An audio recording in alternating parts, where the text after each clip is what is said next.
আসসালামু আলাইকুম। আজকের ভিডিওতে শেয়ার করছি বাসায় থাকা উপকরণ দিয়ে তৈরি মজাদার পটেটো বল রেসিপি।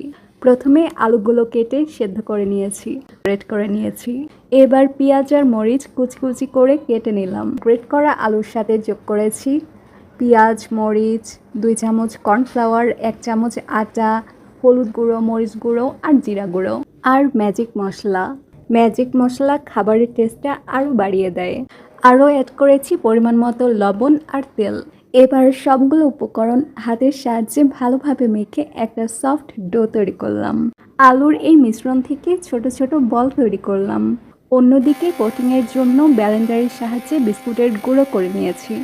একটি ডিম ফেটিয়ে চামচের সাহায্যে মিক্স করে নিয়েছি, সাথে দিয়েছি সামান্য একটু লবণ। এবার চুলায় তেল গরম করে নিয়েছি। প্রতিটি বল প্রথমে ডিমে ডুবিয়ে তারপর বিস্কুটে গড়িয়ে নিয়েছি। গরম তেলে ছেড়ে দিয়ে গোল্ডেন ব্রাউন কালার হওয়া পর্যন্ত ভেজে নিয়েছি। ব্যাস, তৈরি হয়ে গেল দারুণ মজাদার ক্রিসপি পটেটো বল। বাসায় থাকা উপকরণ দিয়েই এমন মজার একটা স্ন্যাক্স তৈরি করা যায়।